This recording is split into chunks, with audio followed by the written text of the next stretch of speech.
Hej og velkommen til Magismedien. Mit navn det er Reglen. I dag der er det fuldmåne i fiskens tegn. Det er den 31.8.2023. Det kan også være, at du ser med en anden dag, så det kan være, at det er lidt efter fuldmånen, og der gælder energierne stadigvæk.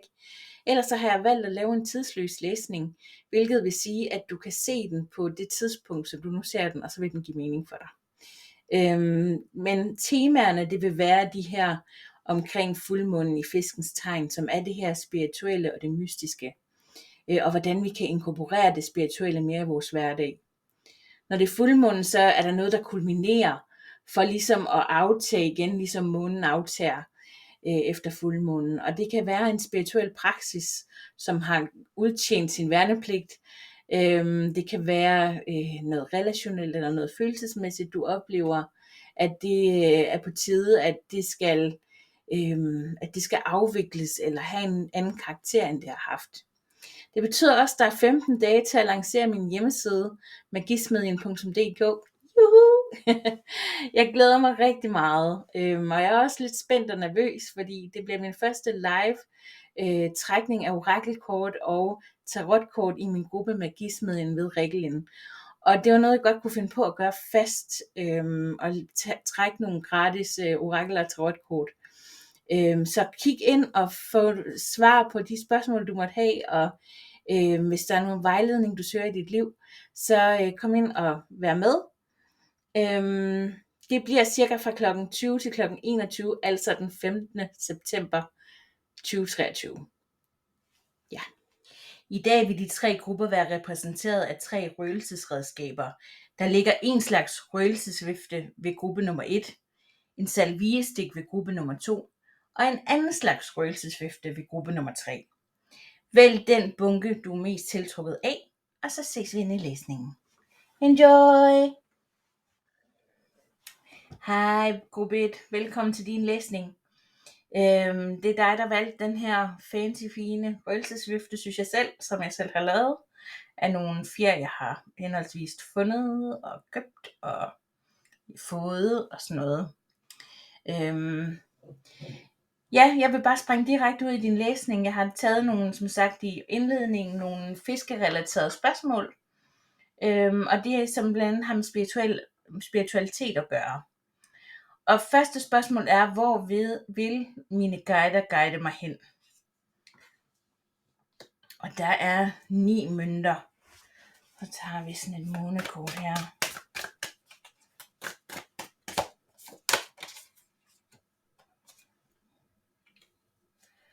Og der har vi løven den sidste del af månen i løven, og som siger lys op. Og du kan se her på det her kort, at det er helt samme fysiske bevægelse, de laver mere eller mindre, de her 2. Og det handler om både at lyse din hverdag op, men også overflod. Så det vil sige, at der din spirituelle guide gerne vil have dig hen, er en følelse af overskud og lethed. Og løven, det er sådan der, hvor du skinner. Så du formår virkelig at skinne, når du oplever den her form for overflod. Så det er dine spirituelle guider, de vil gerne guide dig et sted hen, hvor du oplever fremgang, og hvor det giver pote det, som du har investeret i, og at der ligesom er nogle frugter, du kan plukke af det, som du har brugt din tid på, men også at de frugter, du plukker, at du vil bruge dem til igen at lyse op i verden. Ja. Hvilke spirituelle udfordringer står jeg overfor? Der har vi sværdenes page, og så tager vi lige sådan et her.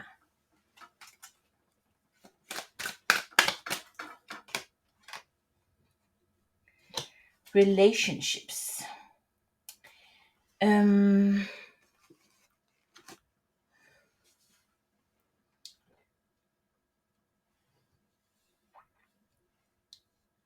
spirituelle udfordringer kunne godt være sådan lidt i forhold til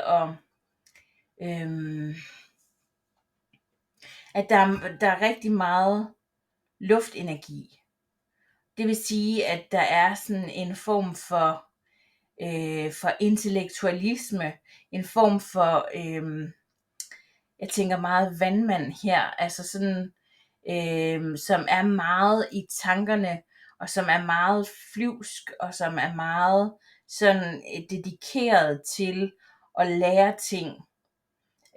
Og så når forhold kommer ind her, så kunne det godt være, at den tiltrækning, du har til et forhold, eller til dine relationer, måske er meget intellektuel.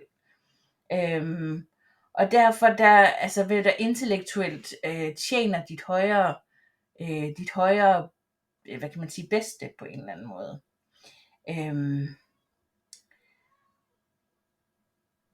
Og det her med at opleve, at jeg fornemmer sådan en manglende ro på en eller anden måde. At den udfordring, du står overfor lige nu, at den handler om, at du ikke har ro i dine forhold, eller i dit forhold, måske i dit primære forhold, fordi at du er meget i dit hoved, at du er meget i, hvad skal man sige, i dine tanker.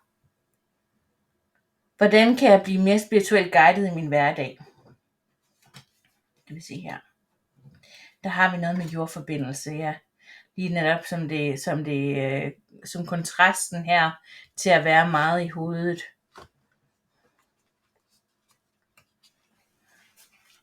Så tager jeg lige et månekort mere.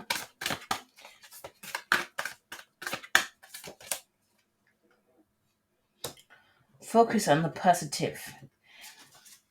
Ja. Igen har vi noget, sidste der havde vi noget med at lyse op, og nu har vi nymånen her i Skytten, som handler om at fokusere på det positive, for ligesom at opleve, at for at få en del af en højere læring på en eller anden måde. Skytten, det er det her med at hvile. Skytten er det her tegn, som er meget optaget af højere læring, af sådan uddannelse, af kurser og sådan noget. Og at det sådan, at det du lærer, og det som du måske, som er din blokering lige nu, eller hvor du er udfordret, at du får det ned på jorden, og så fokuserer på det positive og det jordnære. Hvordan kan du starte noget nyt her i nymånen, og det er, mønternes S, og begge dele er sådan en meget begyndelsestegn, en begyndelse, spire, begynde på noget nyt. Og spirituelt guidet behøver ikke altid at være oppe i luften og grebet ud af sådan energier, der sådan er flyvske og sådan noget, men har også meget med jordnære ting at gøre. Og det her med at være positiv i de ting, du planter, og de ting, du sår, eller først og fremmest planter her, er det frøet, der bliver lagt i jorden, ikke? Så det er, at du kan blive mere spirituelt guidet ved at fokusere på det positive i det, du lægger frø i for fremtiden.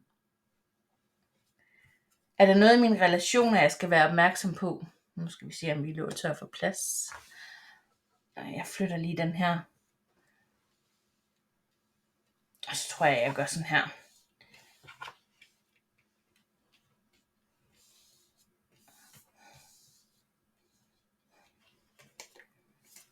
Sådan her.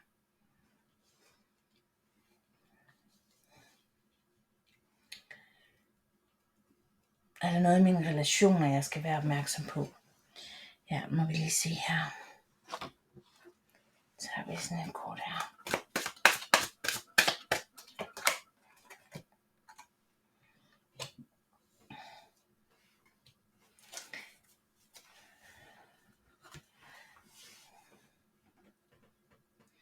Ja, igen har det noget at gøre med at lære noget, en højere læring, ligesom med Skytten. Og den højere læring kunne godt have med tålmodighed at gøre. At der ligesom er noget, du har plantet Noget som, hvor at du kan være spirituelt guidet ved, at det du har plantet i jorden, er jordnære ting, at du venter på, at det skal komme op af jorden, fordi at det følger ligesom en guddommelig orden eller en cyklus, som vi har vores årstid, ikke? At når vi planter, så plejer det at være enten i efteråret eller i foråret, og så venter vi på, at det er sådan ved forår eller sommer, at det så spirer op, og at det begynder at give frugt, det som vi har plantet. Her der står hende her og venter på den rigtige bølge at surfe på. Der er nogle vigtige ting at lære i det her, og det har noget med at gøre og få ordentligt fat om nogle ting i dine forhold, og i det her med dit sind med at være positiv og sådan noget, i hvordan du er positiv i, hvordan du ligesom lader tingene udfolde sig for dig. Hvad betyder Saturn i fiskens tegn for mit næste år? Altså Saturn gik ind i fisken her for nogle måneder siden, og det er den her meget jordnære planet egentlig, og det er meget det budskab, vi får ud nu. Det er meget sådan Saturn-agtigt, det her med at så og vente tålmodigt på, at noget det er klar til at blive høstet og sådan noget. Saturn er sådan eller styrer stenbukken, som er det her meget jordnære tegn. Og fisken er det her meget flydende, meget bevægelige tegn, så man kan sige, det er sådan to modsatrettede energier på en eller anden måde, fordi fisken er sådan vandtegn, der sådan er flydende og bevægeligt og sådan ikke til at stoppe, og det møder så Saturns den her meget restriktive, begrænsende kraft, der gerne vil have noget fra hånden og noget jordnært, noget fuldstændig materialistisk fremmende, eller hvad hedder sådan noget materialistisk frem i verden. Så vi kan mærke, at vores spiritualitet har behov for netop at komme ned på jorden. Vores spiritualitet bliver nødt til at udtrykke sig i vores hverdag. Så hvad betyder det for dit næste år, det her med, at Saturn er i fiskens tegn? Ja, det er meget det her drømmende, den her, det er sådan typisk fiskekort, ikke? 7 bager, som er sådan meget drømmende kort, og mange drømme at vælge imellem, og hvilken vej skal jeg gå, og sådan noget. Og den bliver så omvendt, den energi, så du netop bliver meget overrasket over, at der er en specifik vej, du skal gå.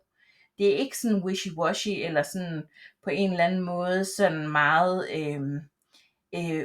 uhåndterbart, eller sådan uhåndgribeligt, men det bliver håndgribeligt for dig, hvilken vej du skal gå. Lad os se her, hvis vi tager et orakelkort til. Purpose. Ja, du vil opleve, du får et formål, og du ved, hvorfor du er her, og hvad det er, du skal gøre, og sådan noget, og vejen bliver mere klar for dig.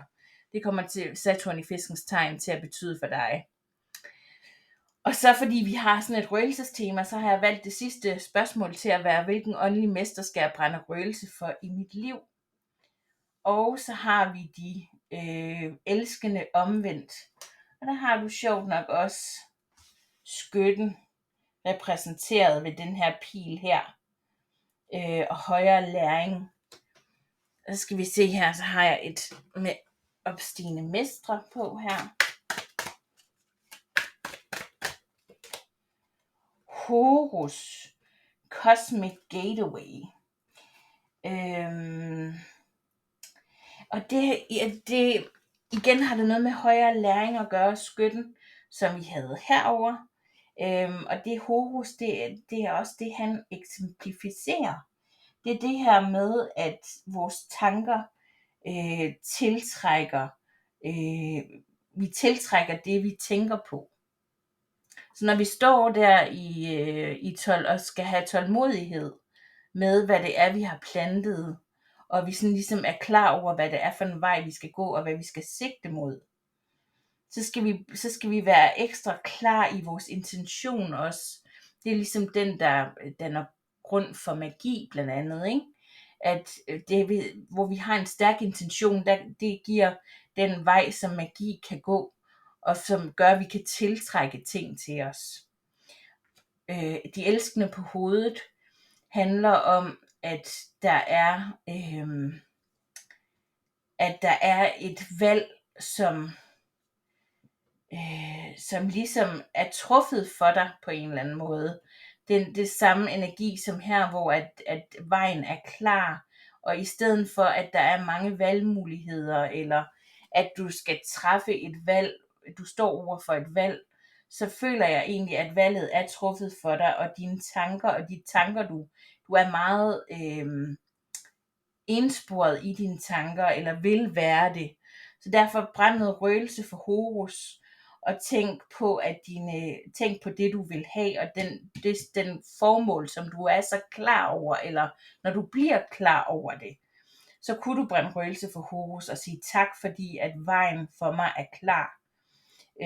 Og at at tingene følger en guddommelig orden. At jeg skal have den her, at jeg skal skinne, og jeg skal have noget overflod i mit liv, og at de ting, jeg planter nu, dem kan jeg vente på i en rumtid og have tålmodighed med, og så skal de nok vise mig vejen og give det her overflod, som jeg søger. Det blev lidt sådan svært først at tolke, før det kom ind i en retning, følte jeg, gruppe 1. Jeg håber, du kunne bruge oplægget til noget, og så håber jeg, at vi ses om 14 dage igen, når det er nymåne. Hej! Hej, gruppe 2. Det var dig, der valgte den her salviestik. Ja, jeg har stillet nogle spørgsmål til at starte med, som jeg har trukket tarotkort på, jeg ikke har set.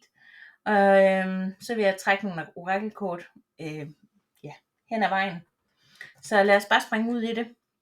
Første spørgsmål er, hvor vil mine spirituelle guider gerne guide mig hen?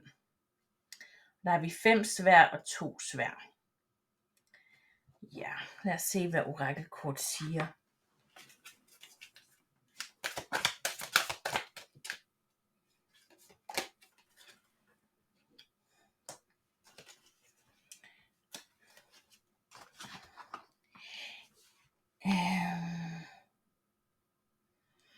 Det handler om at blive klar over nogle ting, som vil have betydning for, hvilken vej du skal gå.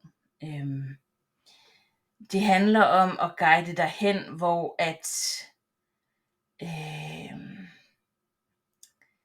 at du bliver klar over, at du er underlagt nogle konflikter i dine tanker, som får dig til ikke at vide, hvilken vej du skal gå. Det er sådan helt, det er sådan meget, vinder jeg, hvis jeg går den her vej, taber jeg, hvis jeg går den her vej. Hvor at det ikke er så sort-hvidt egentlig, når tingene kommer til stykket. Så der, hvor jeg føler, at du skal guides hen, det er for at få noget forståelse for den situation, du står i. At du netop har enten lukket øjne eller bind for øjnene, og der bliver hævet i dig af sådan, jeg tænker, gamle overbevisninger, der gerne vil overbevise dig om, at du skal vælge enten den ene eller den anden vej. Og det er de 2 muligheder, der er. Men at du sådan ligesom får åbnet dine øjne og får set realiteterne omkring dig, og du derudfra kan veje den situation, du er i, om den indgyder til, at du skal vælge en af 2 veje, eller om der er nogle helt andre muligheder, du slet ikke var klar over. Så skal vi se her. Hvilke spirituelle udfordringer står jeg overfor?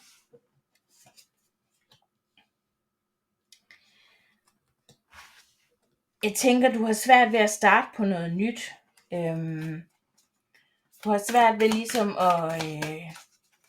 at komme nogle nye steder hen, fordi du ikke rigtig ved, hvilken vej du skal gå. Og svaret på det er at være enormt sød og rar ved dig selv. Det er sådan lige begyndelsen. Du har svært ved den her begyndelse på at tage fat på noget nyt og tage fat på et nyt kapitel i dit liv, som kunne være fysisk, som kunne være at flytte, og som kunne være at nyt arbejde, eller det kunne være sådan nogle ting, som har med manifestation og overflod at gøre og sådan noget. Og det er meget vigtigt, at du er ultra sød ved dig selv, for du kan ikke se lige nu der, hvor du står. Og du har brug for den her vejledning fra universet til at vide, hvordan du skal komme videre. Hvordan kan du blive mere spirituelt guidet i din hverdag? Det er altså ved at lytte til dig selv. Ypperste præstinden af den her, selvom hun har lukket øjne, så kan du se, der er tegnet øjne op over, som vil sige, at hun ser, men ikke med sine fysiske øjne. Hun mærker med maven, kan man sige, eller ser med det tredje øje, hvor hun skal hen, og hvor du har en sans, som du kan bruge, en form for, sjette sans. Jeg ved ikke, hvorfor vi siger tredje sans, jo, det er det tredje øje. Men at du har sådan en sans, så du skal lytte til den, fordi det er derigennem, at dine spirituelle guider snakker mest. Og her er der nogle runer også, kan jeg se. Ser dem lige. Og det vil være, altså der har du Evas og Manas, og så har du Pathro og Wunjo. Og de er nogle runer, som viser, at det vil hjælpe dig i hverdagen. Det er nogle hjælpeånder, der viser dig vejen, og selvom den ikke er til at se, så vil du få dine ønsker opfyldt på den her måde. Og at det hele, det kommer fra dig af. Det er den her indre stemme, der er forbundet med universet. Så selvom at det føles som om, at det er spirituelle guider, eller det er noget udenfra, der skal tale til dig, så er det egentlig din indre stemme, der er alignet med det guddommelige. Skal jeg se her. Hvordan kan du blive mere spirituelt guidet? Kan vi se. Doubt. Lyt til din tvivl. Og så står der, at du skal give slip på behovet for altid at kende alle svarene.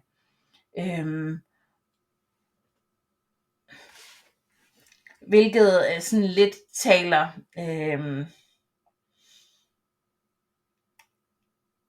altså det er det der med, at du instinktivt ikke ved, hvad der er rigtigt og forkert, fordi du har lukket øjnene. Og at du ikke instinktivt ved, hvad der er rigtigt og forkert, det betyder, at du er overladt til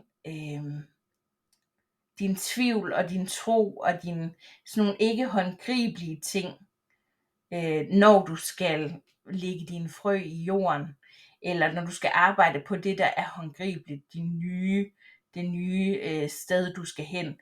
Du skal vide, at altså selv om hvor meget du lytter efter og bruger din indre mavefornemmelse og sådan noget, så står svarene ikke klart for dig. Det er ikke sådan, at det vil være skrevet eller hugget i sten. Nogle ting, der må du også bruge din tro og hoppe ud i det, og så ture sige, ved du hvad, jeg satser sgu her. Jeg satser på, at det er den her vej. Er der noget i mine relationer, jeg skal være opmærksom på? Vi se her.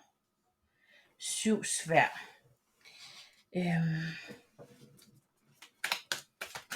Umiddelbart så handler det noget om igen at være alignet og sådan noget. Lord Shiva.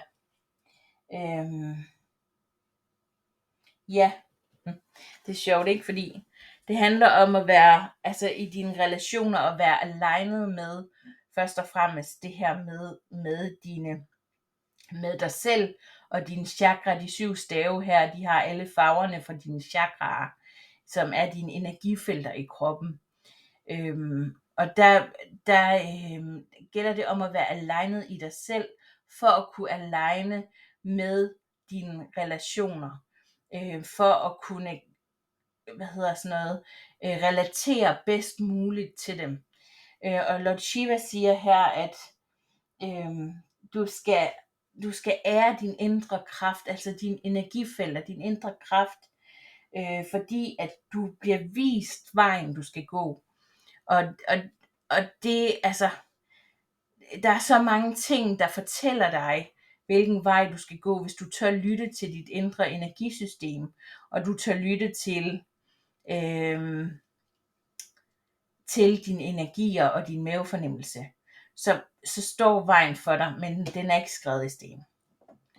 Hvad betyder Saturn i fiskens tegn for mit næste år? Og der har jeg i gruppe 1 givet en lille forklaring på, hvad Saturn i fiskens tegn er.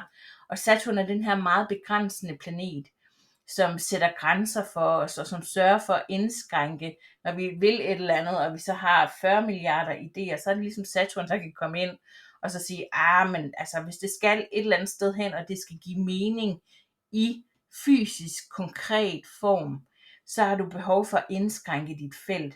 Du har behov for, at der er connection fra dine idéer, fra universet ind i dit hoved, og ud i selve verden. At det sådan bliver konkret. Og Saturn er i fisken, og fisken er det her meget drømmende, og meget sådan har alle de her idéer, og flyder med floden, og sådan, så gør man det ene, så gør man det andet. Alt efter hvor instinkterne er, og sådan noget. Der kommer Saturn og siger, nej, vi skal have lidt mere konkret. Vi har behov for, at det munder ud i nogle konkrete tiltag, det her. Så hvad betyder det, at Saturn kommer til at være i fisken de næste 3 år? Så det vil sige, at i det hus, du har fisken, det kan være, at det for eksempel er huset med dine forhold, at du har fisken der vil fisken være meget drømmende normalt, og så siger Saturn, nej, du kan ikke gå og drømme om den prinsen på den hvide hest og sådan noget, du skal ud og finde noget. Du skal ud og finde dig en partner, der kan være der for dig, og samle dig op, når du falder og sådan nogle ting, ikke? Så, ja. Hvad vil Saturn i fisken betyde for dig? Det er sjovt. Den her, den kommer op på lige nøjagtigt samme sted i sidste læsning, bare på hovedet. Og Saturn i fisken kommer til at betyde for dig det modsatte af, hvad den gjorde for gruppe 1, nemlig at du vil drømme, at der vil komme, der vil fisken påvirke Saturn lidt mere til at ture drømme nogle forskellige drømme og afsøge nogle forskellige veje. Skal vi se her med orakelkort.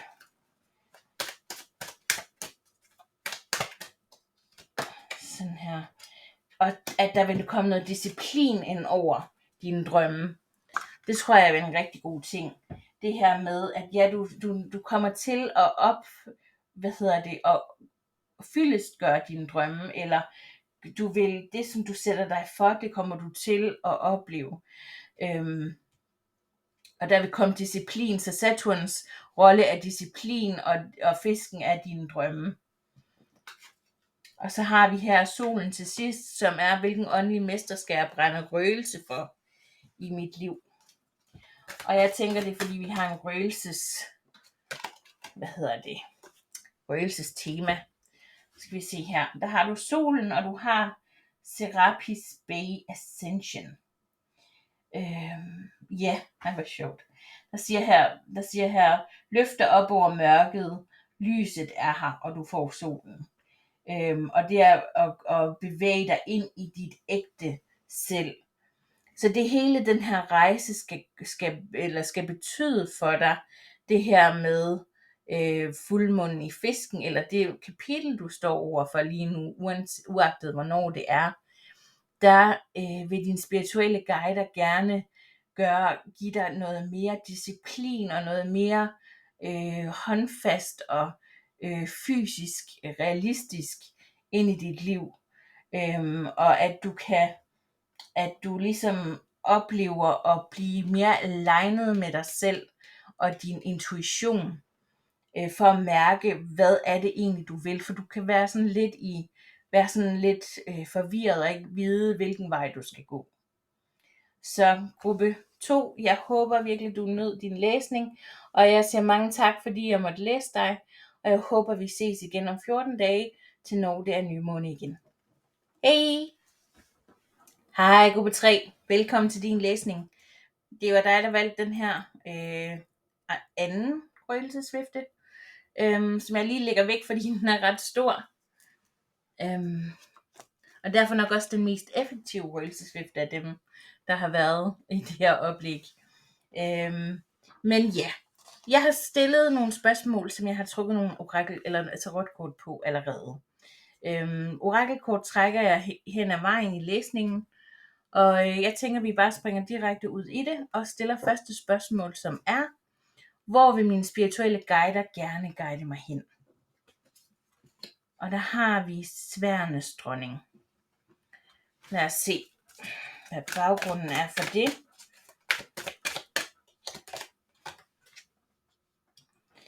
Divine Healing. Skal vi se her. Ja, det har noget at gøre med, at tingene har været lidt svære for dig på den sidste tid. Der har været nogle skyer, som ligesom har dækket over solen. Og det kunne godt være, at du ligesom du kan se her, hendes hjerte er inde bag lås og slå. Det har hun taget ud, fordi at det hun har været igennem har været enormt hårdt. Hun sidder med sit sværd klar. Hun har ikke trukket det, men hun er klar til at trække det, hvis der kommer nogen ind og på den måde fucker med hende. Og den her kort siger, at du skal ære din sensitivitet. Og at det er vigtigt, at du netop trækker dig lidt tilbage, som sværdenes dronning har gjort her, og healer. Og dermed kan dit lys og fordi du ser klart her, du ser over skyerne, du har lært nogle ting. Du er ikke særlig i kontakt med dine følelser, fordi du lader ikke dine følelser reagere. Du ved, at du er meget sensitiv, så derfor har du lagt følelserne lidt låg på, eller buret dem inde, kan man sige her. Men du har gjort det af et grund, af et formål. Og det er at være med i dit hoved, og være med i dine tanker, og tænke logisk, og tænke på, hvordan at du kan få din situation til at glide bedst muligt, og så du kan hele imens. Og det er der, dine spirituelle guider gerne vil guide dig hen. Hvilke spirituelle udfordringer står du overfor? 8 stave, undskyld.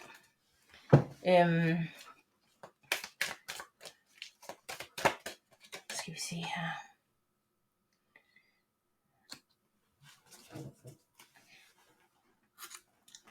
Du kunne egentlig godt få, din spirituelle udfordring kunne godt være at lytte efter dine guider. Fordi du er guidet, og der er mange spirituelle budskaber, der kommer til dig. Men det her med, at der vågner noget op i dig, som du kan dele med andre, i forhold til det, som du får af beskeder hinsides fra, eller fra dine guider, kan man sige. At det er, at du skal ære det på den her måde. Og ja, du har været igennem noget svært, og det er i orden at tage noget tid at hele, men din lys kan nå andre, og dermed de her beskeder, du får, og du mærker og fornemmer, det vil kunne hjælpe andre i deres situation. Og du behøver ikke bære sådan eller som man siger på engelsk, at have wear your heart on a sleeve. Altså du behøver ikke at være sådan, have dit hjerte forrest, eller sådan, så det nemt bliver såret. Du kan godt passe på dig selv, og samtidig videregive beskeder, og være sensitiv over for det spirituelle, for ligesom at kunne hjælpe andre. Hvordan kan du blive mere guidet i din hverdag? Ja, den er kommet op i alle 3 bunker nu. Der er noget med, at vi skal have fat i det håndgribelige. For det betyder nemlig det her med, at du kan blive mere guidet ved at ture og plante noget nyt. Ture gøre noget nyt. Her. Ja, take inspired action. Full moon in Virgo. Jomfruen er et jordnært tegn, som mønternes S, det er også jord. Selve, symbolet jord. står det for. Det er sådan 4, der er svær og stave og mønter og bære. Og de står alle sammen for et element, og det her mønternes element, det er jord. Og det er det her jord, det repræsenterer os. Det vil sige, at du skal have noget ud i det fysiske univers. Det skal ligesom køre, du skal få inspired action. Det vil sige, at du skal være inspireret af dine guider, af dine tanker kan det også være, ikke? Af dit hoved, af dine idéer, og at du ligesom får dem lidt ud i virkeligheden. Og det er den måde, du kan blive guidet på, ved ligesom at tage handling på dine idéer. Er der noget i mine relationer, jeg skal være opmærksom på? Der kan være noget med et valg omkring din partner, eller noget med en relation, der du er i. De elskende handler ofte om et valg i vores relationer, og ofte vores tætteste relationer. Og så står der her, at du skal acceptere, at udfordringer er den bedste måde at lære på. Så det kan være, at der er noget i dit forhold, i dine relationer, du skal være opmærksom på, noget du skal tage et valg omkring, og så vide, at du behøver ikke gå i panik over det på en eller anden måde, men der er ligesom, det er vigtigt, at du accepterer, at tingene også kan være udfordrende på den front, uden at betyde verdensundergang, eller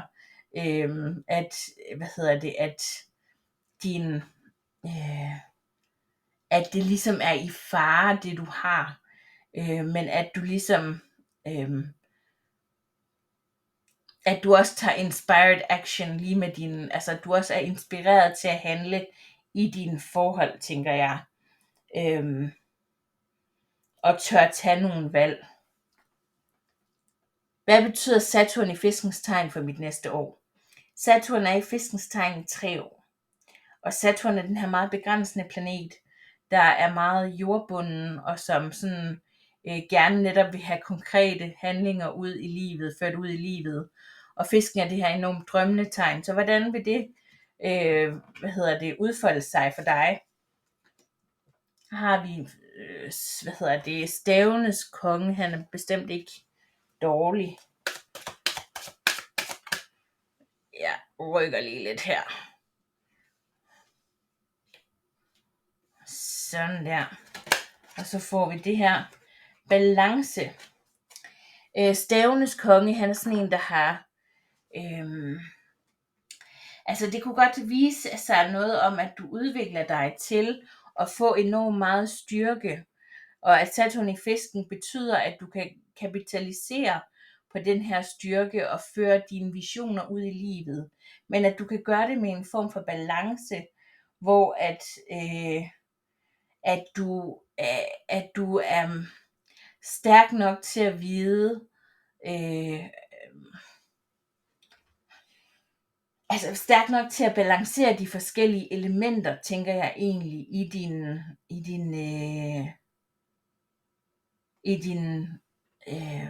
dine handlinger, fordi du har både stavene repræsenteret, mønterne repræsenteret og sværene. Så mangler vi bærerne. Lad os se, om det kommer som det sidste her. Så er de alle sammen repræsenteret, og det vil nemlig være det her med, at du formår at balancere dig selv og de forskellige elementer i livet for at tage inspireret handling. Hvilken åndelig mester skal du brænde røgelser for i dit liv? Ja, der var et bære. Der var bærernes knægt. Skal vi se her. Hvem skal du brænde røgelse for? Bærernes knægt, han er sådan en håbløs romantiker. Og han giver,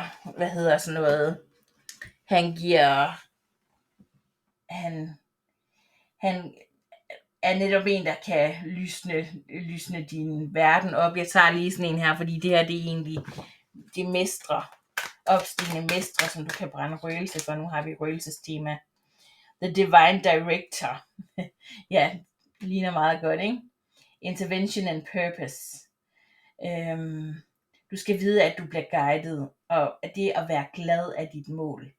Så det her med netop at lighten op, altså få frem med det gode humør og skin der, hvor du kan, og opleve og sans og mærk kærligheden og sådan noget. Det er der, hvor at tingene virkelig batter noget. Så gruppe 3, jeg håber virkelig, du kunne bruge den her læsning til noget, og at du må opleve at blive guidet i dine handlinger, og at der må komme sådan god balance i, hvordan du går fra tanke til handling. Ja. Og så håber jeg, at vi ses om 14 dage igen, når det er nymåne. Og indtil da, så vil jeg bare ønske dig en glædelig fuldmåne. Hej!